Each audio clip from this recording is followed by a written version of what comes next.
အဲ့ချိန်တော့ကျွန်တော်ခက်တော့ပါတီကောင်စီခက်တယ်လေကျွန်တော်အခုလောက်ခက်ပါတီကောင်စီခက်ကဒီပါတီကောင်စီမှာပါတဲ့လူကြီးတွေရဲ့သားသမီးတွေဆိုတစ်မျိုးဆိုတဲ့ဒါဆရာဆရာမတွေရဲ့အပြစ်မဟုတ်ဘူးဒါသူတို့လည်းကျွန်တော်တို့လည်းစိုးတဲ့ဟာတွေသူတို့ကြုံခဲ့ရတော့ကျွန်တော်ရှိမှသူတို့ဘလောက်ပဲလွတ်လပ်ခဲ့တယ်ပြောဒီစလင်ဆိုကြီးကပါလာတဲ့အရာကြီးကတဖြည်းဖြည်းဆိုးလာတာပေါ့သူတို့ခက်မှလည်းဆိုးခဲ့တာပဲကျွန်တော်ခက်လည်းဆိုးခဲ့တာပဲဟုတ်ကျောင်းအပ်တာတော့မှပတ်စံပေးမှအပ်လို့ရတဲ့ခက်တွေဖြစ်လာတယ်စူးစားရပဲကျွန်တော်စူးစားခဲ့တော့ဘာဖြစ်လဲဆိုတော့ကျွန်တော်1 to 5ဝင်တယ်ဗျာ1 to 5ဝင်တော့အိမ်ကိုခေါ်တယ်ကျွန်တော်အဲ့လိုမျိုး1 to 5ဖြစ်နေတယ်ဘာဖြစ်လို့လဲသူတို့ကျူရှင်လည်းမတက်ဘူးအဲ့လိုမျိုးဖြစ်မေးခွန်းတွေပေါက်လာအဲ့လိုမျိုးဖြစ်တော့ဘာလုပ်လဲဆိုတော့ဆရာမတွေကမိဘခေါ်ပြီးတော့ကျွန်တော်ကျူရှင်တက်ခိုင်းတယ်သူတို့ကျူရှင်မှာတက်ပါဒါဆိုကျွန်တော်လွတ်လပ်လာမခေါ်တော့ဘူးလေဗျာကျွန်တော်လူပဲလွတ်လပ်တယ်ကျွန်တော်စိတ်တွေကမုန်းကျက်စေတယ်ကျွန်တော်ကြုံဘဝကနေပြီးတော့လွတ်မဲ့လို့ကြောင်နီတန်းတဲ့ကာလလေးမှာမှဒီအခွင့်အရေးလေးရခဲ့တာ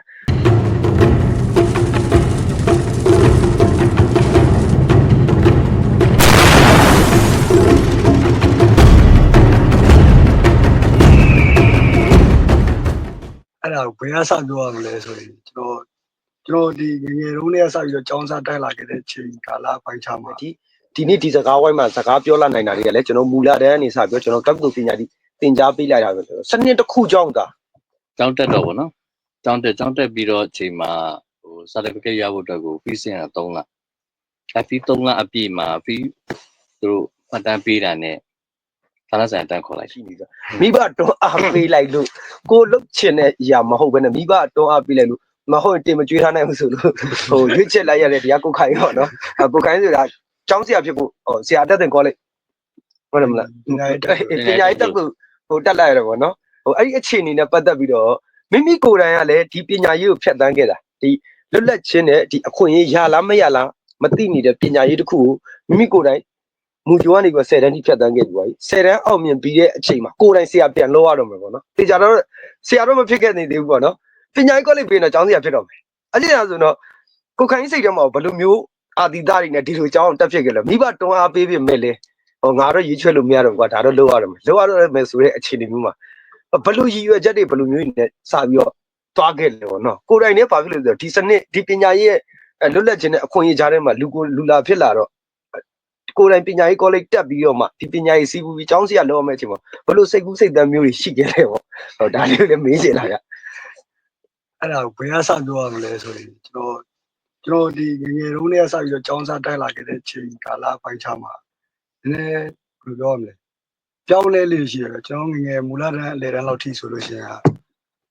အခုကျပါတို့မိုဘိုင်းတို့နဲ့အဲ့လိုသူတို့ခေတ်ရဲ့ကျွင်းကြံချေတွေပဲလေအဲ့တော့အဲ့လိုတွေပါပဲနည်းနည်းလွတ်လပ်ခွင့်ကဘာမှမသိဘူးအဲ့ဒီကျောင်းသားတယောက်နေကျောင်းသားကလေးလေးတယောက်နေနဲ့လွတ်လပ်ပိုင်းလုပ်လို့ရတယ်ဆိုတာဘာမှမသိဘူးဘာမှမသိဘူးအဲ့ဒီကနေနောက်ပိုင်း2010နောက်ပိုင်းလောက်ထင်တယ်ကျွန်တော်တို့အင်တာနက်တွေစရလာပြီအဲ့တော့ကျောင်းသားဘယ်လိုပြောရမလဲ state ကျောင်းသားဘဝပဲရှိနေတာပေါ့အဲ့ဒီမှာအင်တာနက်တွေရပြီးတော့အင်တာနက်တွေဘာလို့မြင်လာရတော့နည်းနည်းတူတာတွေခုတ်တာတို့ပါတခြားကလေးပစ္စည်းတွေလေဒီဘက်နိုင်ငံတခြားကလေးသေးသေးလေးတွေကကိုတွေအဲ့ကလေးရွယ်တော့ဘာမှမသိခဲ့တယ်ဒီဘက်နိုင်ငံမှာအဲ့လိုမဟုတ်ဘူးလေတော်တော်လွတ်လပ်ခွင့်ကလေးတယောက်မှရှိသေးတဲ့လွတ်လပ်ခွင့်တွေအကုန်လုံးရပြီးတော့သူတို့ talent တွေကိုချပြဝင်ရတယ်ကျွန်တော်မှမရှိနေဘူးကျွန်တော်အဲ့လိုမျိုးအဲ့ဒီကနေပြီးတော့မှတော့ဆရာအောင်တယ်ပေါ့အဲ့တော့တခြားဘာဘူးအေးရလည်းတက်ခိုင်းတယ်ဆိုတာကတခြားအကြောင်းတွေကတက်လို့ရှိရင်ကျွန်တော်တို့ပထမဆုံးကျွန်တော်တို့ခေါင်းထဲဝင်လာတာစီးပွားရေးပေါ့ဗျာကြောင်းပြီးလို့ရှိရင်အလုပ်တန်းရလောက်တဲ့တက်လို့တက်မှရမယ်ဒါကျင်းနေတဲ့ခွင်တစ်ခုကဒါဘေးဒီတိုင်းတော့ကျောင်းဆရာဖြစ်မှာကျောင်းဆရာဖြစ်အဲ့တော့လောက်ကတော့ပိုင်းရမှာပေါ့အဲ့ဒါနဲ့အဲ့လိုနဲ့ပဲတက်လိုက်တော့ရွေးချက်ပြမရှိဘူးတက်လိုက်ရမယ်ဆိုတော့လေကျောင်းတက်လိုက်ရအဲ့ဒီဆရာဖြစ်မဲ့လမ်းရွေးလိုက်ပေါ့6ပေါ့ထိုးပေါ့အဲ့ဒါဆိုကိုလည်းရောက်ရင်တော့ငါငယ်တော့လိုမျိုးတော့ကလေးတွေကိုလိုမျိုးကြီးပိန့်လောင်တာတွေမလုပ်ချင်ဘူးပါအဲ့လိုမျိုးလဲလုပ်လိုက်မယ်လို့လည်းမထင်ဘူးဗျာကျွန်တော်ဆရာဖြစ်လိုက်မယ်ဆိုရင်ဒါပေမဲ့ပြောလို့လည်းမရပြန်ဘူးဗျာခုကျွန်တော်တို့နေတဲ့ case နဲ့မှာဟောဆရာတွေကလည်းဖိနှိပ်ခံပဲလွတ်လပ်နေတဲ့လူတွေမဟုတ်ကြပြန်ဘူးကျွန်တော်ကျောင်းစာသင်နေရတဲ့ကျောင်းသားတွေကမလွတ်လပ်တာမဟုတ်ဘူးဆရာဆရာမတွေလည်းခုထိကျွန်တော်သင်နေတဲ့ဆရာဆရာမတွေထဲမှာဆိုရင်ခုထိအလုပ်လုပ်နေတဲ့ဆရာဆရာမတွေလည်းရှိသေးတယ်သူတို့ကျွန်တော်အနေနဲ့ဘယ်လိုပြောရမလဲကျေးဇူးတွေလုံးဝမသိတော့ဘူးမုန်းလိုက်ပြီလို့လည်းမရှိဘူးဆရာကျွန်တော်ရဲ့ဆရာဆရာမတွေ ဒါပေမဲ့သူတို့ကိုယ်တိုင်လည်း PR တွေကြောင်းလားသူတို့ကိုယ်တိုင်အောင်ဒီစနစ်ဆိုကြီးမှာပဲစနစ်ဆိုကြီးအောင်မှာပဲနေနေရတော့လားတော့မသိဘူးသူတို့ကကျွန်တော်တို့အခုပြောကြလို့လွတ်လပ်ခွင့်ကိုယ်ပိုင်လွတ်လပ်ခွင့်သူလွတ်လပ်ခွင့်နဲ့သူလုပ်ချင်တဲ့လုပ်နေတာလားသူနေနေတဲ့ဘက်မှာနေနေတာလားဆိုတာလေကျွန်တော်သဲကွဲသေးပါဘူး အမှတော့တော့ဟိုလွတ်လပ်ခွင့်ဆိုတာချက်ကိုဒီနာသုံးနာနဲ့ဖြစ်ရမှာဟိုတောင်းဆရာတယောက်ဆိုကျွန်တော်ဒီမှာစကားပြောတဲ့အခါမျိုးဒါအာဆီယံကုန်တော့အနံတော့ပါကျွန်တော်ဒီမှာဘယ်လိုပဲပြောပေါ့နော်ကျွန်တော်ခစ်စနစ်ရဲ့အရွေးတစ်ခုအရာဒီလွတ်လပ်ခြင်းနဲ့အခွင့်အရေးဆိုတဲ့ပုံမှာပညာရေးကိုပြောတာကျွန်တော်အာဆီယံကုန်တော့အနံနော်ကျွန်တော်ဒီအရွယ်ဒီနေ့ဒီစကားဝိုင်းမှာစကားပြောလာနိုင်တာတွေကလည်းကျွန်တော်မူလတန်းအနေစပြောကျွန်တော်ကပ်တူပညာဒီသင်ကြားပေးလိုက်တာပဲစနစ်တစ်ခုကြောင့်ဒါဘာဖြစ်လို့လဲကျွန်တော်ဆွမ်းနာပြောသလိုပဲလေအမားထဲမှာပဲအမားတွေနဲ့ပဲနေထိုင်တဲ့အခါမှာမှားလို့မမြင်မိတော့တဲ့အခြေအနေကြီးလေကြုံနေခဲ့ရတာဟုတ်တော့ဒီမှာပေါ့အဲ့ဒီမှာမှာပဲဆွမ်းနာဒါကြောင်းပြီးရင်အလုပ်ရမယ်ဒါဒီဘက်ခစ်ဖြစ်လာကြောင်းပြီးရင်ဘီဒီတက်လိုက်တော့တေချာကြောင်းဆရာဖြစ်တော့မှာဘာဖြစ်လို့လဲဂုံလဲတင်တယ်ပေါ့ဂုံတင်တယ်ဆိုတော့ဂုံဆိုတာအာဆီယံဂုံတော့အနံတော့ပဲအာဆီယံဂုံဆိုတာလူပုဂ္ဂိုလ်နဲ့လည်းပြန်ဆိုင်တယ်ကျွန်တော်သင်္ကန်းဝတ်ထားတဲ့ရဟန်းမဟုတ်တော့အထူးစိမ်းဝတ်ထားတဲ့ကြောင်းကြံမို့ကြောင်းဆရာရဲ့ဂုံဆိုတ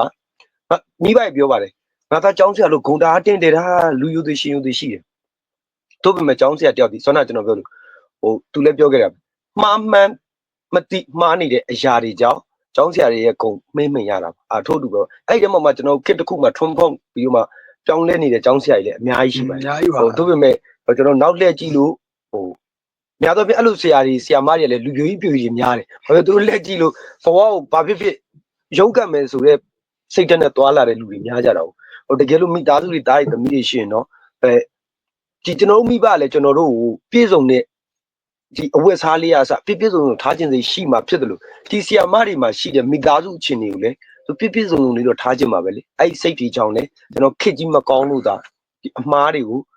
ုအမားအဝတ်တွေပဲထက်လို့ဆက်လက်ဝတ်စင်နေပဲဖြစ်တယ်လို့အဲ့မှာပဲဆိုတော့ဟိုအလုတ်တန်းရမှာပေါ့အဲ့မှာပဲဒီမှာလဲပြောရတာရှိသေးတယ်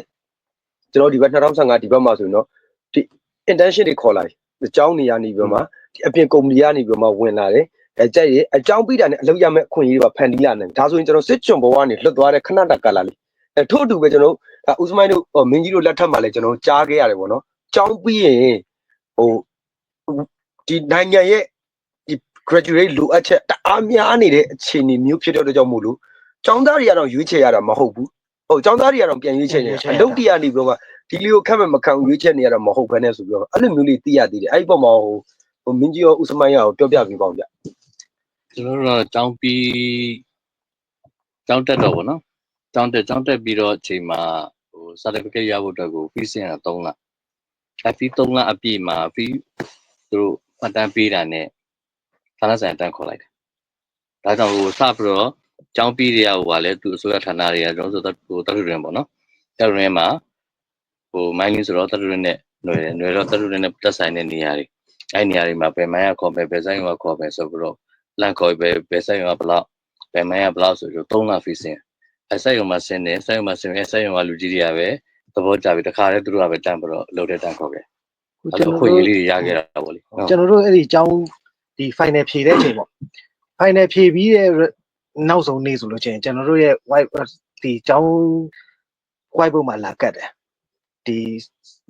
ီဆောက်လုပ်ရေးဝင်ကြီးဌာနဘယ်လောက်လူရဲ့အကြောင်းသားလူချင်းတယ်လက်စစ်ဝင်ကြီးဌာနဘယ်လောက်လူချင်းတယ်နော်နောက်တဲ့အချင်းဦးစီးတို့ mining တို့ဒီတက်တူတွင်းတို့ကနေပြီးတော့မှ10မြောင်းတို့ကသူတို့ကလိုချင်တဲ့အင်အားကိုကျွန်တော်တို့အကြောင်းနေကိုကတ်လိုက်တာအဲ့ဒီမှာကျွန်တော်တို့ကကြည့်ပြီးတော့မှကိုနဲ့နီးစပ်တာဖြစ်ရမယ်ပြီးရင်ကိုကျောင်းပညာနဲ့နီးစပ်တဲ့ဌာနဆိုင်ရာကိုကျွန်တော်တို့ကတွားပြီးတော့မှကျွန်တော်တို့ဒီမှာ fee ဆင်းမယ်ဆိုတာစကားတစ်ခွန်းပြောလိုက်တာနဲ့3လလုံးမှာကျွန်တော်ကအလုပ်ကိုလည်းသူတို့စီကတကယ်ကိုလက်တွေ့ပညာတွေအကုန်ရတာပေါ့နော်လောက်ရတယ်လောက်ပြီးလို့ချင်းရင်အဲ့ဒီကနေထွက်လာပြီးတာနဲ့ကျွန်တော်တို့ကသူတို့ရဲ့ထောက်ခံစာနဲ့ဆိုပါလာလို့ချင်းကျွန်တော်တို့ကဘယ်ဌာနဆိုင်ရာကိုဝင်လဲကျွန်တော်တို့က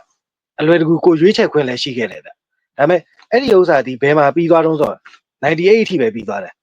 98နောက်ပိုင်း99ကနေစပြီးတော့အအကုန်လုံးကကြတော့ဘာလို့ရတော့ဆိုကြတော့ခေါ်ခြင်းတဲ့ဌာနဆိုင်ရာကိုလှုပ်ချင်တဲ့ဌာနဆိုင်ရာကိုဖီးဆင်းဖို့ပေါ့နော်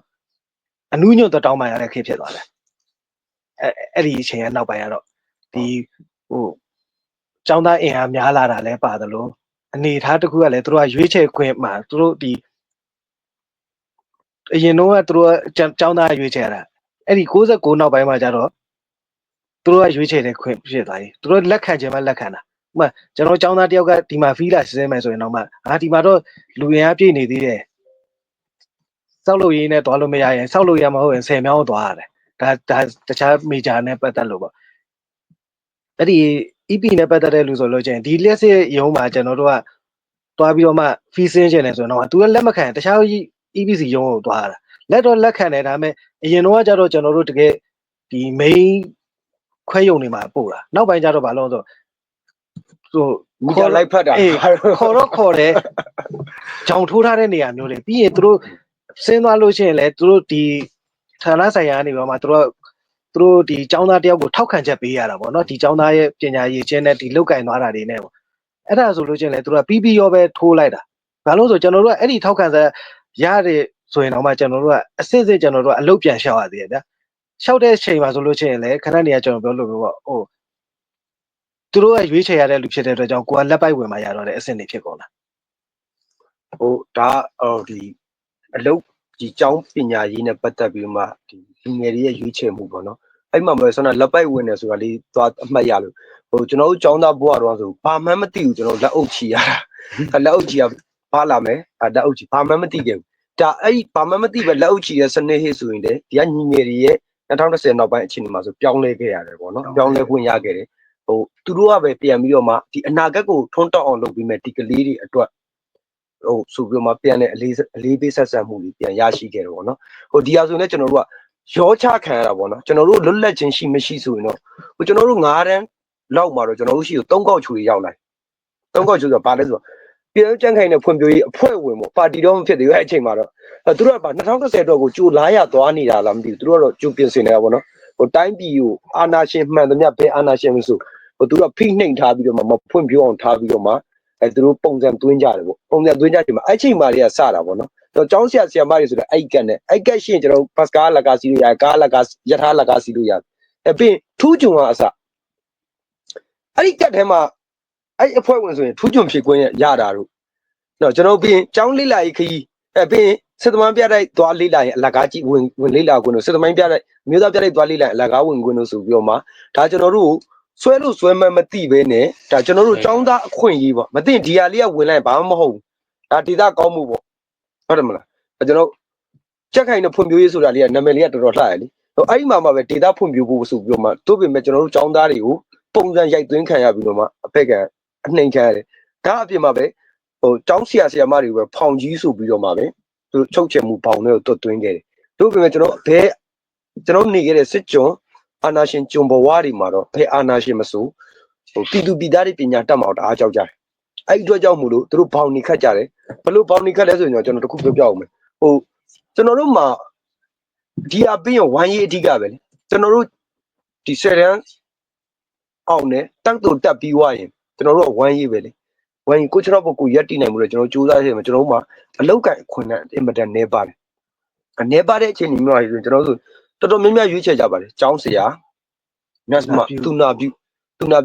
အဲ့ကျောင်းဆရာနဲ့တူနာပြုကလည်းဗမာသွားပြန်ချိန်နေလေကြည့်အဲ့တစ်ခက်တစ်ခါတော်တော်ခက်ထားတာဒါပြက်ကလေးထုတ်တာအောင်ကြည့်လေကျွန်တော်ဒီမှာစစ်ဘိုလ်ကြီးနဲ့နတ်စမာနဲ့စစ်ဘိုလ်ကြီးနဲ့ကျောင်းဆရာနဲ့အတားဂုံတင်တယ်ပေါ့အဲ့ပြီးဆရာဝန်နဲ့စစ်ဘိုလ်ကြီးနဲ့ပေါ့အဲ့လိုပုံစံမျိုးနဲ့သွားတယ်ထို့အတူပဲအဲ့မှာတကယ်နတ်စမာဖြစ်ချင်တာလားတကယ်နာသုံးတာနဲ့ကျောင်းဆရာဖြစ်ချင်တာလားအဲ့ဒါအပြင်မှာပဲကျွန်တော်တို့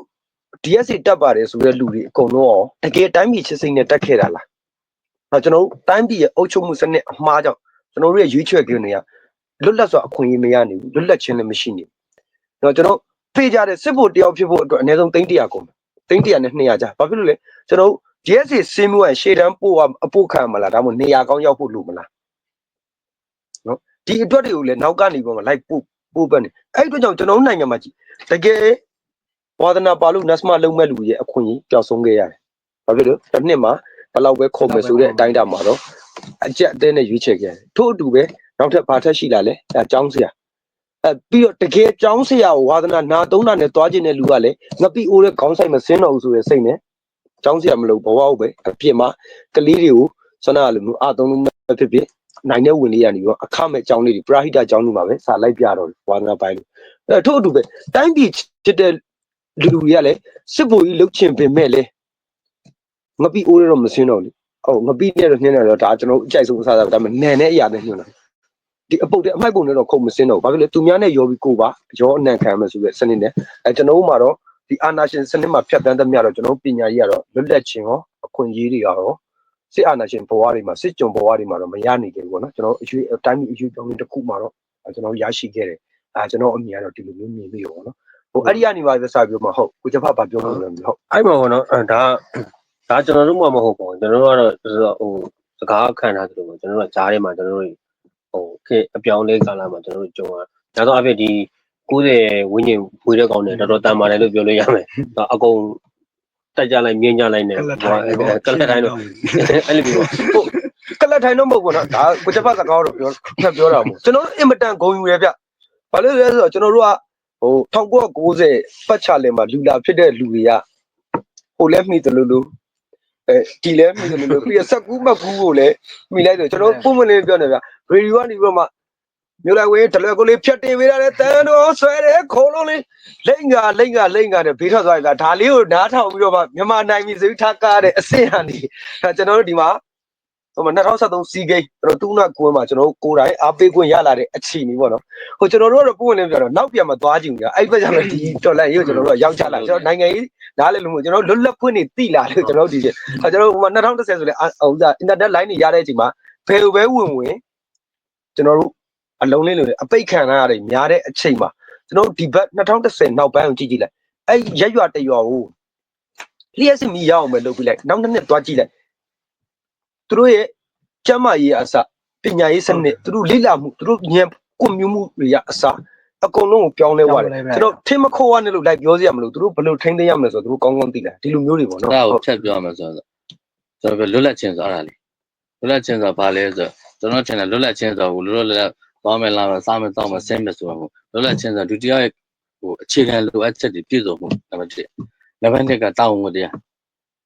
အပြည့်စုံမှုနဲ့တောင်းဝန်တရားနှစ်ခုလုံးပေါင်းကိုယ့်ကိုတောင်းဝန်ယူရတာပြောတာနော်လွတ်လပ်ခြင်းတော့ကိုမလိုက်ဘူးလိုက်လို့လည်းမရဘူးကိုယ့်လွတ်လပ်ခွင့်ကိုယ့်ကိုယူရမယ်ကိုယ့်ရဲ့စောင့်ထည့်ရမယ်တောင်းဝန်တရားကိုလည်းစောင့်ထည့်ရမယ်ဒါမှန်ကန်တဲ့လွတ်လပ်ခြင်းဟုတ်ကဲ့ပြန်ဆက်လိုက်ပါတော့နော်အဲ့ဟိုကဟိုကျွန်တော်တို့မှမဟုတ်ပဲကျွန်တော်ဒါအခုပြောရမှလားကျွန်တော်တို့ပြင်ပါတော့ကျွန်တော်တို့အဖေတွေမတော်လဲရတဲ့ရောက်ခမတွေရောအများကြီးပဲပေါ့အသက်ကြီးကြီးတွေပေါ့နော်ဟုတ်ကဲ့အများကြီးပါကျွန်တော်အဲ့ချိန်မှာဗျကျွန်တော်စဉ်းစားတယ်ဗျကျွန်တော်အဲ့ဒါအိမ်ရလည်းဖြစ်စေခြင်းတဲ့ဟာဘာလဲဆိုတော့စစ်ဖို့လုံးမလား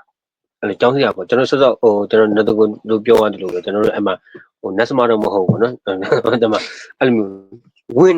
ထမ်းတနေရာပေးမယ်ပေါ့ကျွန်တော်မကြိုက်ဘူးကျွန်တော်ဗျရှင်းပြကျွန်တော်ငငယ်တဲ့ကျွန်တော်ဟိုဘယ်လိုပြောမလဲအယူမချက်ကြီးတယ်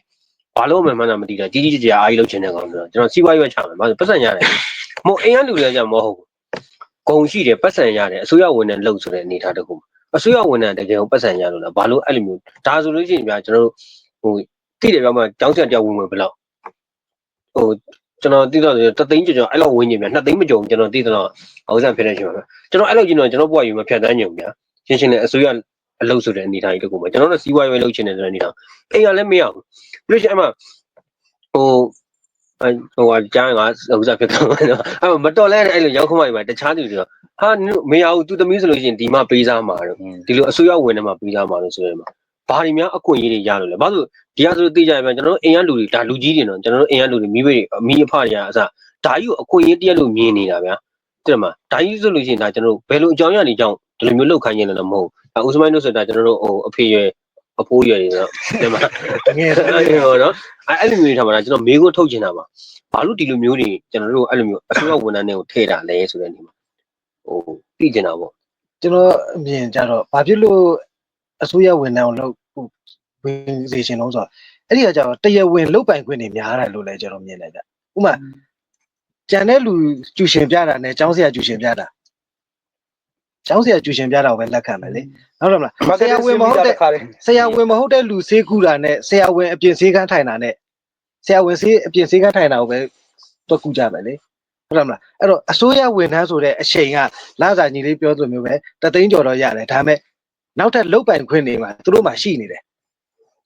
ဟုတ်တယ်နော် အဲ့ဒီလိုမျိုးကိုမြင်တယ်အဲ့ဒါကြောင့်လည်းမိဘတွေကသူတို့ရဲ့အေးချမ်းချမ်းလေးတော့နေရတယ်ဒါပေမဲ့ကြီးပွားချမ်းသာလားဟိုကျွန်တော်တို့အပြင်မှာလုံနေတဲ့စီးပွားရေးရှင်တွေလို့တလောက်သိန်း100ဝင်ချင်မှဝင်မယ်သိန်း1000ဝင်ချင်မှလည်းဝင်မယ်ဒါပေမဲ့လာစာအပြင်ကိုမိသားစုကိုတင်းတောင်းတင်းတယ်ထားနိုင်ပြီးတော့မှအိုးမကွာအိမ်မကွာနဲ့တင်းတောင်းတင်းတယ်ထားနိုင်တယ်ဟိတ်ဟန်ရှိတယ်ဆိုတဲ့အတွက်ကြောင့်အဲ့ဒီအတွက်ကြောင့်မိဘတွေကဒီသားသမီးတွေကိုအစိုးရဝန်ထမ်းကိုလှုပ်စေချင်တာ တော့အားဆိုလို့ချင်းဒါကိုသားသမီးကြီးပွားအောင်လို့ဒါတရားဝင်မကောင်းတာလုပ်လို့ပြောလိုက်တယ်အဲ့ဒါ အဲ့ဒီအဲ့လေးဓာတ်ပြပြောပြပါကျွန်တော်တို့ခေတ်ကနေပြီးတော့အခုကျွန်တော်ဒီတော့တဲ့မြောက်ခင်ချိန်ကြီးကချမ်းသာဝန်ဒီလန်3မျိုးပဲရှင်ပပိ3ပြီဟုတ်ပါဝါရယ်ပါတနာရယ်ပါမေ အဲ့3မျိုးလုံးရနိုင်တာဆိုရဝင်လည်းမရှိ အဲ့မှာပေါ့နော်ဟိုဆန္ဒပြောရဲ့အစိုးရဝန်ထမ်းလို့ပြောတယ်မှာနော်ကျောင်းဆရာတွေကျောင်းသားကအပြင်ဟိုကျူရှင်တင်တာဒါသူတို့လှုပ်အားကရတင်တယ်ဒါကျွန်တော်မပြောလို့ NASMA တွေအစိုးရစေယုံသွားတယ်အစိုးရလာစားရတယ်သူတို့အားတဲ့အချိန်မှာသူတို့လှုပ်အားဝယ်ထက်ညစ်ပြီးအပြင်စေယုံထိုင်လို့လာစားရမပြောလို့ထို့တူပဲဆရာဝန်တို့ပေမဲ့ချာအစိုးရဝန်ထမ်းတွေအများကြီးနေသေးတယ်တို့ပေမဲ့ဆက်လာပြီနော်ဟိုကျောင်းဆရာဆရာမတွေကဒီလောက်ဝတ်တာဒါကျွန်တော်မပြောလို့သိရတယ်ကျူရှင်ထားလို့ရဒါဘာဖြစ်လို့ကိုယ့်လုတ်အားနဲ့ကိုရှာတာတို့ပေမဲ့ တခြားဌာနဆိုင်ရာတွေမှာ အေးတို့ပေမဲ့အများကြီးပဲလीနော်ကျွန်တော်ကြုံလို့ရတယ်မိဘတွေကရောဘာဖြစ်လို့ကြာကျွန်တော်တို့ကိုယ်တိုင်ကနောက်တောင်လဲပြင်ဆင်ရမှာအစိုးရဝန်ထမ်းတွေကိုဘာလို့တွန်းပို့နေကြလဲငါသားခိုးပါလို့ပြောနေတာလားမဟုတ်တာလုပ်ပါလို့တွန်းပို့နေကြတာလားမိဘတွေကိုမေးခွန်းထုတ်ရမှာ ကျွန်တော်လည်းခုတော့အဲ့မှာပြန်ပြောချင်တယ်ဘာဖြစ်လို့မိဘတွေကအဲ့လိုလောရတော့ဟုတ်တယ်လေမိဘအနေနဲ့လည်းဒါကိုသားသမီးရဲ့စီးပွားရေးအတွက်စီးပွားရေးကောင်းမဲ့လမ်းကိုရွေးပြရမှာပဲအဲ့ဒီမှာဘာပြဿနာလဲဆိုတော့ကျွန်တော်စနစ်ကချစားနေတာလေအမှ ဟုတ်တယ် ဘယ်နေရာမှာဖြစ်ဘယ်ဝင်ကြီးဌာနမှာဖြစ်ဘယ်အဲ့လိုဆွေးရဝင်နေဆိုတော့ချစားလို့ရတယ်ကျင်းလို့ဘယ်လိုပြောလက်စားလို့ရတယ်ပေါ့ outside တွေအများနဲ့ရှိတယ်ဘယ်နေရာမှာဖြစ်အဲ့ဒါအဓိကလို့တင်တာပဲ ပါဝါ3မျိုးတွေက1မျိုးတွေရအောင်ရှာလို့ရတယ် ကျွန်တော်တို့အခန်းထဲကနီးစက်လို့တာဆရာဝန်တို့ကျောင်းဆရာတို့ဟိုပြောနေတာတကယ်တမ်းတော့အဲ့ဒီဟာတွေကခန်းထဲကိုနှစ်သူပြောလို့မျိုးပဲသူတို့ရဲ့ခွန်အားကိုစိုက်ထုတ်ပြီးတော့မှသူတို့ကပြန်ပြီးရှာတာတခြားဌာနဆိုင်ရာကျတော့ခွန်အားစိုက်စရာမလိုပဲနဲ့အင်ကန်းနေလာတာဟိုအနှိမ့်ဆုံးဟုတ်လားစီပင်လောက်လုပ်တဲ့အလုပ်တောင်မှဟုတ်ဈေးကောက်တော့မှာပဲလဲတဲ့အာမမဟုတ်တာနော်အဲ့မှာဘောနော်အဲ့ဈေးကောက်ဆိုလို့ကျွန်တော်အောင်ကြဖြစ်တာဟိုတနေ့ကျွန်တော်ပြောလို့ပါအခုကိုနှစ်သိုးအနေနဲ့ဘောနော်ဒါကျွန်တော်တို့ဘွဲရပညာတက်တရားအနေနဲ့ဒီဈေးကောက်ဝင်ပြန်ရမှာအခုရှုံးသွားတယ်အလုံးမရအောင်ဆိုတော့ကျွန်တော်သိရတယ်ဘောလေအဲ့တစ်ချက်တော့ကျွန်တော်ပြောပြလိုက်ပွင့်လင်းပြောနေကျွန်တော်လည်းဒီဆရာအာဆီယံကတော့အနေနဲ့ဆရာမတို့ဆောက်ကားတော့မဟုတ်ကျွန်တော်ခေတ်စနစ်ရပညာရေးတစ်ခုကြောင့်ဟိုကျွန်တော်ဖြတ်တန်းကြကျွန်တော်တို့ဒီဖုန်းတွေပေါ်လာမှာကျွန်တော် GPS ဆိုတော့ကောင်းကောင်းသုံးနေရတဲ့အချိန်လေးမှာသူများနိုင်ငံနီးစပ်ဆိုအိန္ဒိယထိုင်းနိုင်ငံကမူလာတဲ့အဆင့်ပေါ့နော်ကျွန်တော်တို့ဒီ3တန်းကျွန်တော်မြန်မာပြည်နဲ့ပြောမယ်ဆို3တန်း4တန်းကလေးတွေကနင်ခဲတဲ့အောင်ဘေကော်ရနေမှာဖွက်ထားခဲ့တယ်ညသွားရှာဆိုပြီးတော့ကစားနေနိုင်နေပြီဗျာအဲ့ချိန်မှာကျွန်တော်တို့တက်တူရောက်မှ electronic device တွေဒီဖုန်းတွေတွနေကြသုံးလိုက်မှဒီ coordinate ဒီ GPS ဆိုတော့ကောင်းကောင်းကြီးနေဒီနဲ့သက်ဆိုင်တဲ့ဒီ professional life မသွားနေသူရတော့ကျွန်တော်ရိုးတန်းတန်းလူကဒီ GPS သိဖို့ဆိုတော့ခဲရင်းဒါတော့ကျွန်တော်အဲ့လိုမျိုးကွာဟနေတဲ့အခြေအနေမှာကျွန်တော်ပုံမှန်လင်းပြောတယ်ကျွန်တော်ကြောင်းပြီးတဲ့အချိန်မှာအလောက်ကရှောက်เสียနေရမရှိဘူးရှောက်ရှောက်လို့ရတယ်ဘာလာလဲဆိုတော့ပမာပဲရှောက် experience 2 year ကျောင်းပြီးကသာအလုပ်လျှောက်ပါတယ်ဆို experience 2 year ဆိုတော့ကျွန်တော်ဟိုမှာဦးစမိုင်းတို့ခေတ္တကလို့လဲကျွန်တော်တို့ဒီမှာ internship သွားဆင်းလို့လည်းမရအဲ့တော့ဘယ်ကနေအတွေ့အကြုံယူလို့ယူရမှလည်းမသိနော်ဒီလိုအခြေအနေမျိုးမှာကျွန်တော်ကြာတော့တမျိုးလုံးသာကျွန်တော် CV ဖောင်တွေအကုန်ပြန့်နေဗျာအလုံးမရဘူးကျွန်တော်ခေတ်ကလည်းတအားခက်စားတယ်လीကျွန်တော်ဖောင်တစ်ခုကို9000 3ဖောင်တင်ရမယ်ကုမ္ပဏီ3ခုကအင်တာဗျူးတာအာမခံတယ်ဒါအလုပ်ရမရတော့အမဟုတ်ဘူးအဲ့ဒီဟာတွေကျွန်တော်အကုန်လိုက်တင်တယ်ကြာတော့ကျွန်တော်စိတ်တူတော့အဲ့ချိန်မှာကျွန်တော် CV ကနေခေါ်တဲ့ဟာရှိရရှစ်တန်းအောင်ဒါဈေးကောက်ပေါ့နော်ဈေးကောက်ဘာလ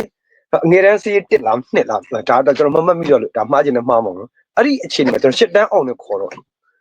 ့ကျွန်တော်တွက်လိုက်တာခေါင်းထဲမှာလင်းလာတာဟာအစိုးရအလုပ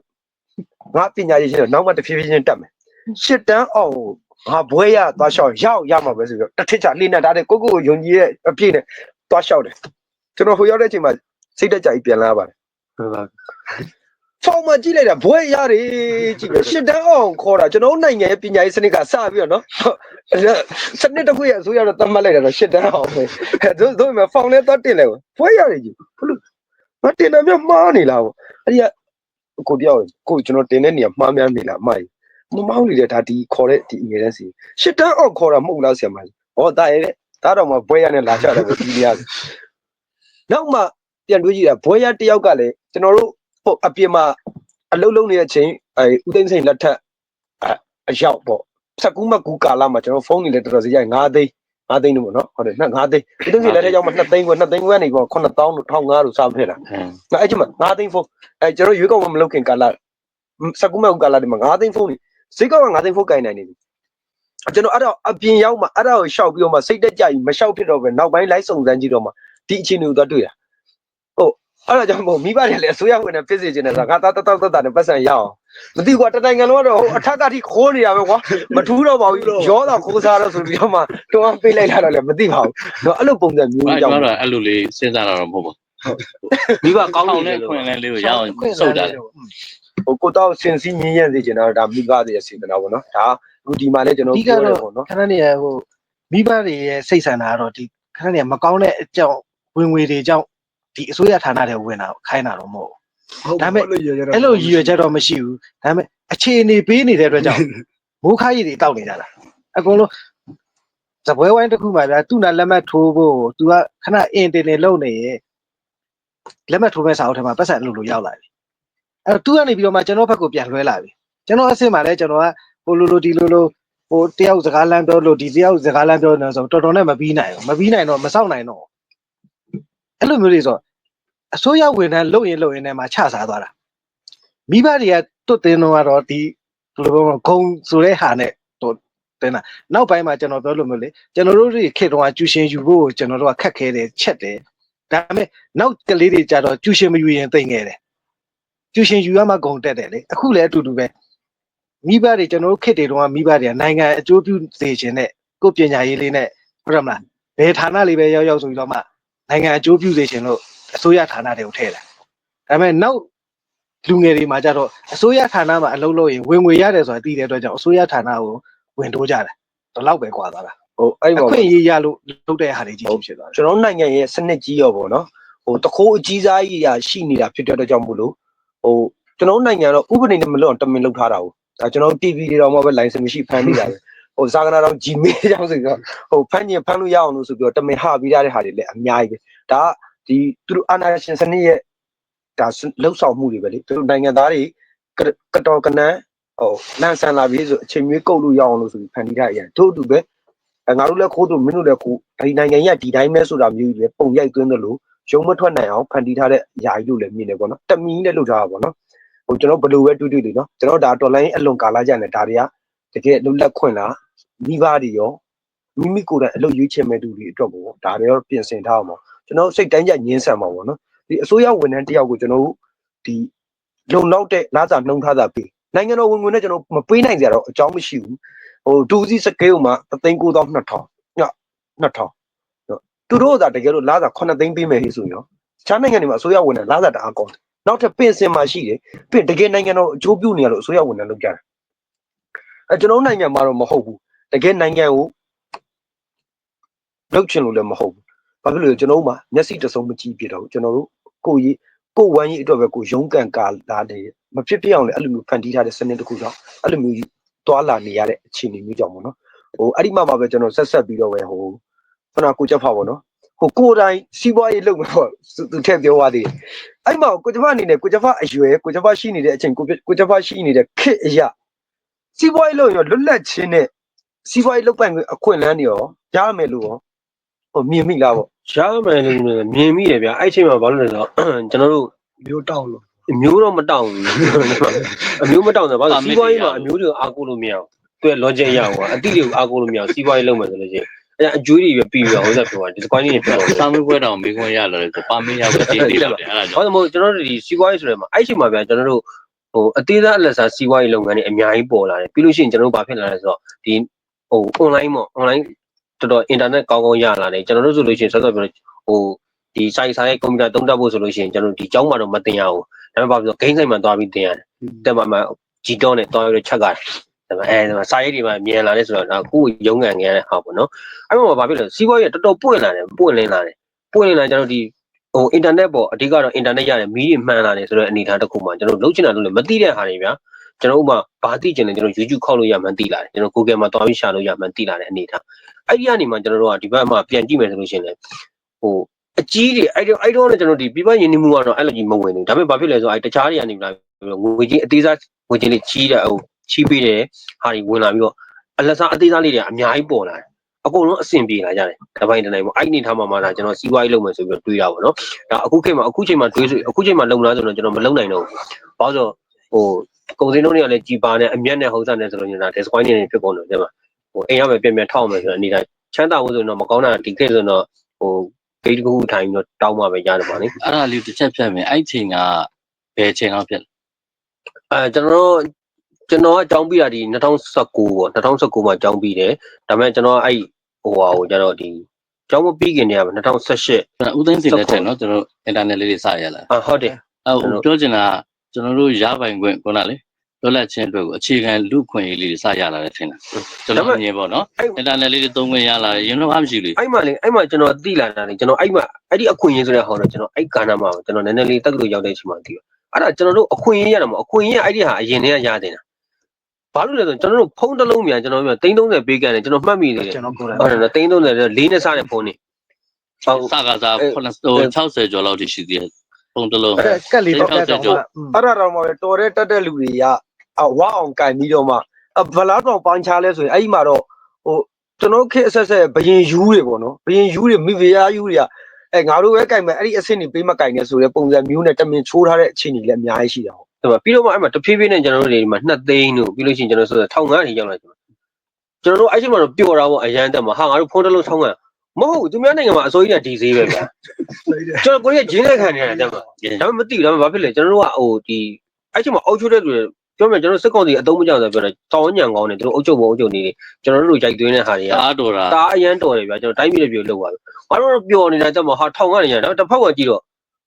အဲ့လိုကြီးမဟုတ်အဲ့နဲ့တဖြည်းဖြည်းနည်းနည်းလေးမျက်စိပွင့်နားဝင်မလားကားစည်းကွက်တက်မှာကားတစ်စီးဆိုဘလောက်ရမယ်အဲ့တော့လက်ဖို့မှာထိုင်းမှာသွားရင်ဝင်ဒီကားတစ်စီးကဘလောက်မှမရှိဘူးမသိန်း100တော့မကြောက်ဘူးပါဒီလေးကြောက်ဟာတက်မှာဒါပေမဲ့ကိုကားတွေစီးရတော့မယ်ဟုတ်စားဖြစ်ရမယ်ဆိုတော့ကိုတွေကားဝယ်ရတော့မယ်ဒါပေမဲ့ဈေးကြီးအများကြီးกว่าတယ်ဘာမှလည်းသွားကြည့်တော့မှအခုမှ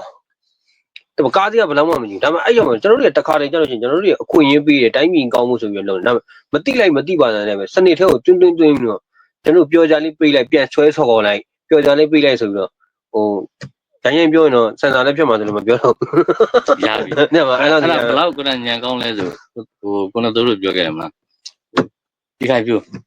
ဘယ်ကစခဲ့လဲဆိုကိုနတို့ခင်မှာမဟုတ်ကျွန်တော်တို့ခင်မှာစခဲ့ရေးခင်ပြီးတဲ့အချိန်ကျွန်တော်9တန်း10တန်းမှာအဲ့တော့အသင်းကိုဝင်ကျွန်တော်တို့ကတ်တည်ရတယ်9တန်းလောက်မှာ6တန်းမှာ88ဖြစ်တယ်88ဖြစ်ပြီးပြန်တက်တော့လဲ6တန်းပဲပြီးတော့9တန်းနှစ်မှာစပြလာဒီခံပြိုးကကျောင်းသူကျောင်းသားတိုင်းအားလုံးဝန်ထမ်းတိုင်းအားလုံးကဒီခံပြိုးအသင်းဝင်အဲ့လိုဖြစ်လာအဲ့ဒီ idea စပြီးညံကောင်းခဲ့တယ်ရုပ်မှာပေါ့သူကညံကောင်းတဲ့အပြုံမှာပဲသူကတိုင်းပြည်ဘန်နာနဲ့ပါ marketing စင်ထားသေးတယ်ဟုတ်တယ်ဟိုရထားလက်မဖြန့်အကပ်ပိုင်ဘလောက်တက်တာမဲဘူးပေါ့နော်90ရာခိုင်နှုန်းတက်တာမဲဘူးပေါ့တိုင်းပြည်ဘန်နာနဲ့သူတို့ကအမ marketing စင်ထားတာအမကြီးအရေးကြီးကိုစားပဲပိုင်ကောင်းတယ်လေဒီချာအဲ့ဒီကပြောလို့မလဲကျွန်တော်တို့ကအဲ့ဒ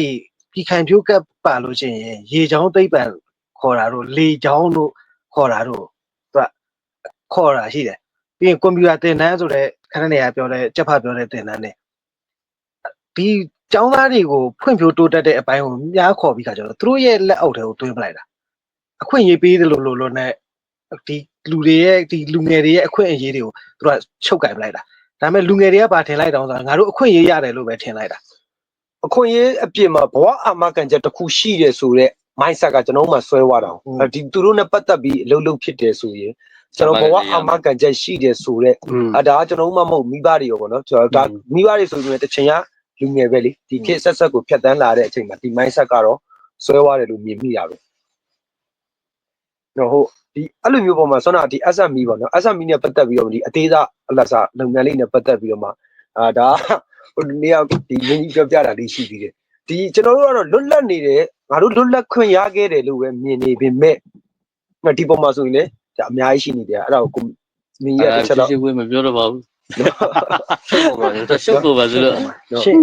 ရှင်းဖို့ခက်တော့ ဟိုရှုပ်တော့ရှုပ်ပါဘူးပေါ့နော်ဒီ SME ကိုတော့မှပဲကျွန်တော်နိုင်ငံတော်အနေနဲ့ကျွန်တော်တို့ကလူတိုင်းရနေတယ်လို့တော့ယုံကြည်လား မရဘူးလေ ဒါအပြစ်မှာပဲနောက်မှာဘာတွေဟနေသေးလဲကျွန်တော်တို့ကြည့်ကျွန်တော်ပုံမှန်ကောင်းကောင်းဝယ်လှုပ်ရှားတဲ့ကုန်စည်နှုန်းနဲ့ပစ္စည်းတစ်ခုကျွန်တော်ရောင်းနေဆိုကြပါဘူးမှောင်ခိုလမ်းကြောင်းနေတွန်းလာတဲ့ပစ္စည်းတစ်ခုနဲ့ကျွန်တော်ဈေးနှုန်းချင်းရှင်းနိုင်ပါအောင်မလား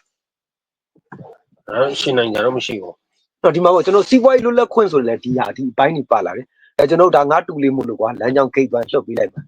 ါကျွန်တော်သွားရင်ကြောက်လေလွတ်တော့လွတ်ပေးတာပဲဘာဖြစ်လဲလမ်းကြီးအခွန်ဘယ်လောက်ထိသွားရလဲအဲ့ဒီပုံမှာကုန်စည်နှုန်းမထွက်တဲ့တော့ရှင်းမပြိုင်နိုင်ဘူးရေးရှင်းမှာကျွန်တော်စီးပွားရေးလို့ပြောရဲဆိုတော့ကျွန်တော်တို့ကတေးသေးကိုလေးကျွန်တော်အိမ်ငွေဆက်မှုတော့ကစုံတို့ထိုးရောက်တာလောက်ကိုတော့စီးပွားရေးလို့တော့ပြောလို့မရဘူးကျွန်တော်ကုန်တိုင်လေးကုန်စုံတိုင်လေးဖွင့်တာလောက်ကိုပြောလို့မရဘူးနော်ကျွန်တော်ထိုင်းမှာကျွန်တော်ပြည်သူတယောက်ကကျွန်တော်ဒီ GNG လိုမျိုးဆိုင်ဖွင့်မှုတော့ဆိုလွယ်လွယ်ကူကူနဲ့ supporting ရတယ်ဒါကျွန်တော်ရှိမှာရောကျွန်တော်ဦးစီးမှုလို့ညှို့မှုလို့ဘယ်နှကြိမ်တော့အရောက်ဝိုင်းခေါ်ဘယ်နှကြိမ်တော့ KTV သွားပြီးဘယ်လိုမျိုးရနိုင်လဲပထိုင်ဆိုကျွန်တော်စီးပွားရေးလုပ်ပိုင်ခွင့်ရလွတ်လွတ်လပ်လပ်ရနေတာကိုဟုတ်ရဲ့လား SME လုံးနေရောကျွန်တော်တကယ်သွားလျှောက်တိုင်းလွယ်လွယ်ကူကူရနေတဲ့အခြေအနေမျိုးရှိလို့လားနော်ဒါဆိုကျွန်တော်စီးပွားရေးနဲ့ပတ်သက်ပြီးတော့ကျွန်တော်ပညာရေးမှာအစင်မပြေခဲ့လို့ကျွန်တော်အုံနောက်လေးဖွင့်ပြီးမှစီးပွားရေးလုပ်မယ်ဆိုပြန်တော့ကြတော့လေစီးပွားရေးနဲ့ပတ်သက်ပြီးတော့ဒီလိုမျိုးအခွင့်အရေးကျွန်တော်ကမရနိုင်ဘူးကျွန်တော်မှောင်ခိုလမ်းကြောင်းနေဟုတ်ဒီဟာတွေကိုကျွန်တော်ကတော့နှမျောတယ်ဘာဖြစ်လို့လဲဆိုတော့ကျွန်တော်2010နောက်ပိုင်းမှာကျွန်တော်အခွန်လူတိုင်းဆောင်ကြတယ်အခွန်ဆောင်ကြီးရဲ့နောက်ဆက်တွဲမှာကျွန်တော်စေးရုံစေးကန်သွားလဲတိတိတတ်တာပြောင်းလဲလာဘာဖြစ်လို့နိုင်ငံတော်ကျွန်တော်ပြည်သူပြည်သားတဲ့အခွန်ဆောင်ကျွန်တော်တို့အခွန်တန်းဗိုလ်ချုပ်ဒါကတော့ဗိုလ်ချုပ်ကဟုတ်ရင်နေပြောနိုင်ငံသားနဲ့အခွန်ထမ်းဆောင်မှာနိုင်ငံတော်တို့အခွင့်အရေးနေမှာရှိတယ်ဆိုင်ပုံကြီးနဲ့ ဒါဗိုလ်ချုပ်မင်းကိုအဲ့စာတော့ကတ်ထားပါတို့ပေမဲ့ဟိုကျွန်တော်တို့ကကြတော့2010နောက်ပိုင်းမှာအခွန်ဆောင်ထားရင်ကျွန်တော်ရဲရဲဝံ့ဝံ့စကားပြောရဲဆိုရဲလာပြီတုံလက်စားဖို့ဆိုတာနည်းနည်းကန့်လာပြီအခွန်ဆောင်ထားတဲ့ပြည်သူမှတ်ပုံနဲ့လောက်တာအစကွာလာပြီမှတ်ပုံနဲ့ယုံသွားရင်အရင်တော့ဆိုရင်မှတ်ပုံနဲ့ယုံဆိုလဲပြောပါအောင်မယ်ကျွန်တော်ဟိုမှတ်ပုံနဲ့ယုံပါရေးဆိုလဲကျွန်တော်အစိုးရဝန်ထမ်းတယောက်ဘာလို့ဟိုဆန္ဒတော့အစိုးရဝန်ထမ်းလို့ဖို့တုံးမို့ရအစိုးရဝန်ထမ်းတယောက်ဘယ်လောက်ထိအဆင်ပြေလဲဆို ferry မမီလိုက်ဘူးရတယ်ပြဿနာမရှိဘူးရုံး10ခွဲမှရောက်လာပြီးတော့တို့ပဲကျွန်တော်မှတ်ဖို့နေသွားလဲကျွန်တော်8နိုင်ခွဲတည်းသွားစောင့်နေဗျာကျွန်တော်ဟိုဖောင်နေထရတော့ကျွန်တော်ရှိရလက်စားလို့ရအောင်အများနဲ့တန်းစီစနစ်ကရှိနေတာဆိုစောစောလေးပြီးအောင်လို့ဆိုပြီးမှကျွန်တော်တို့သွားစောင့်နေချိန်မှာကျွန်တော်အပိုင်းကိုကင်တဲ့လူက10ခွဲမှရောက်လာကော့ဘက်ferry မမီတော့ဘတ်ကားရချက်လိုက်တာဘာဖြစ်လဲညာဖြစ်သူချိုင်းချတယ်သူစပွဲကောင်ချပဲသူစကားပတ်ပြောတယ်အကုန်လုံးစကားပတ်ပြောအေးဘာဖြစ်လဲညာဖြစ်သူပြောလို့ပြီးသွားတော့မှအမထမင်းကြိုက်နေပါသူထားစီရနေရရှိရထားတယ်သူစပွဲကောင်ထားစီရရတယ်သူစာရွက်တွေပါအဲဆွဲတော်တွေပါဖွင့်တယ်အမခုံတွေပါ7နိုင်ထိုးပိုင်းအဲ့ဒီမှာရောက်လာပြီးတော့မှသူကြည့်တယ်ချွေးထွက်လို့ဆိုရက်တောင်းလေးခတ်တယ်အိုက်လိုက်တာခတ်ပြီးနှက်ခမ်းလေးဆိုမိတ်ကလေးပါညာပုတ်ပြီးတော့မှ7ခွဲပိုင်း7ခွဲတော့ဘာစားဖြစ်လဲဆိုတော့ထမင်းစားချိန်နားတယ်ဆိုတော့ကျွန်တော်စတင်းပြီလေအမကြီးကျွန်တော်စတင်းပြီလေအမနော်ကျွန်တော်စတင်းပြီလေဟာကျွန်တော်လာတာ8နာရီခွဲတဲ့ကျွန်တော်နိုင်ငံသားအခွန်တော့မဆောင်သေးဘူးပေါ့နော်အဲ့ချိန်မှာဘူးမပုတ်နေစားလို့မဒီမပုတ်နေလာလို့ကចောင်းသားတယောက်မပုတ်နေလာလို့တာအဲ့မပုတ်နေလို့ဖို့တော့ဆိုတော့ကျွန်တော်ရုံးဖွင့်ချိန်ပဲရတယ်အဲ့တကြကျွန်တော်ចောင်းတရက်ပြက်လိုက်ရတယ်နေ့တစ်ပိုင်းလုံးဒီစနစ်ကြီးကကြည့်လေကျွန်တော်ပညာရေးကိုလည်းသွားပြီးတော့လွတ်လပ်ခွင့်ရောအခွင့်အရေးရောဆုံးရှုံးလာတယ်ဒီဘက်မှာလူအခွင့်အရေးရောကျွန်တော်လွတ်လပ်ရေးရောအကုန်လုံးဆုံးရှုံးလိုက်တယ်ပြောတော့ကြတော့ရတယ်ဆိုကျွန်တော်ဘလောက်တောင်ရွယ်လဲဆိုတော့မပုံနေလောက်တာ3လကြာတယ်ခဏပြန်ချိန်တာနှစ်ဖောင်ပြောင်းနေလို့ဆိုမှတ်ပုံတွေရလိုက်လားတော်သေးအောင်ကျွန်တော်အဲ့ဒီချက်ကတော့မှတ်ပုံတွေမရှိလို့လည်းမဖြစ်ဘူးလေမှတ်ပုံတွေရတော့ဆိုလို့ရှိရင်ကျွန်တော်နိုင်ငံသားဖြစ်ပြီးတော့အဖေဗမာအမေဗမာဒီနိုင်ငံသားမြန်မာနိုင်ငံသားဖြစ်တဲ့မှတ်ပုံတွေရဖို့တော့မဟုတ်တေလောက်အောင်ကြိုးစားနေရတဲ့အခြေအနေဆိုတော့ကျွန်တော်လူခွင့်ရေးဆိုတော့လေဆုံးရှုံးပြီးသားဆွမ်းနာလို့စီးပွားရေးလုပ်ဖို့ဆိုရင်တော့လုံးဝဝေးပဲစီးပွားရေးနဲ့ဒါလူကိုယ်တိုင်လဲလာတယ်ကိုယ်တိုင်လဲစူးစမ်းပြီးတော့လုပ်တယ်ဒီကြားထဲမှာအခွင့်အရေးချိုးဖောက်ခံရပြီးကြတော့မရတာကျွန်တော်တော့9000ပေးလိုက်တယ်တနားရီတွင်းရတယ်အဲ့ဒီမှာဒီကတော့ပါစီဝဲလို့ပါတယ်ဒါအစိုးရဝန်ထမ်းတွေကြတော့စီးပွားရေးလုပ်ခွင့်ရနေတာလားဒီမှာတခုကျွန်တော်ပြောမယ်ကိုနတော့အခုက session နှစ်ပြည့်တွေပဲကတ်တွေရသွားပြီပေါ့ဟုတ်ကဲ့အဲ့ဆိုရင်ကျွန်တော်ထက်ရတော့ပြီးသွားလိမ့်မယ်ကျွန်တော်ထက်အသက်ကြီးသေးတယ်ဘာလို့ဆိုကျွန်တော်အခုချိန်ထိ session နှစ်ကမလဲရသေးဘူးဘာလို့မလဲရတော့ဆိုခဏနေကိုနသိုးပြောတဲ့အတိုင်းပဲသွားတယ်ဟိုကြောင်းပြက်ခံရတဲ့အချိန်မျိုးတခါလေကိုအချိန်နေပေးပြီးတော့မှသွားရတဲ့ဂျာထဲမှာ တရက်လည်းမရအောင်စောင့်ရတယ်အကြောင်းမျိုးမျိုးကြောင့်ကိုတန်းစီတာနောက်ကြလို့မရတာရယ်ကိုတန်းစီစောတော့လဲသူတို့တွေကရစ်တဲ့ဟာတွေနဲ့မခံနိုင်တော့နောက်ဆုံး session နှစ်လူတယောက်လုံးရှိတယ် session နှစ်ပြည့်မလဲလဲဘာမှမဖြစ်ဘူးအစိုးရအလုပ်လဲငါလှုပ်ချင်မှလှုပ်တော့မယ်ဟုတ်လားအဲ့တော့ငါတန်တဲ့ဘိုင်းကိုပဲလှုပ်လိုက်မယ်ဆိုခုချိန်ကြီးကျွန်တော်က session နှစ်မပြည့်သေးဘူးမလဲရသေးလို့ ပြီးတော့ ထထ ဟိုဒါချတော့မဟုတ်ဒါအမှန်တိုင်းပြောတာ အမှန်ပေါ့ ခွန်ရုံးကိစ္စမလာခင်တော့မှပဲကျွန်တော်ကတော့အဲ့အချိန်ကြီးကတော့ညင်းဆန်ခဲ့ ညီလေးစပွဲကုံရောက်လာမယ်ညီလေးလှုပ်ချင်တာလှုပ်နေမယ်အဲ့တော့မြန်ပြီးအောင်စာအုပ်ထဲမှာပဲဖြစ်ဖြစ်လက်မှတ်ထိုးလေးဖို့ပတ်စံညက်လာတယ်အဲ့တော့ညီလေးကထိုးလိုက်ပြီးတော့သွားပါအောင်ကိုစပိုင်နာဆိုတော့ငါစပွဲရောက်လာပြန်ပြီအစစ်အစစ်နေလေကွာအဲ့ဒီမှာထိုးသွားရတာလေ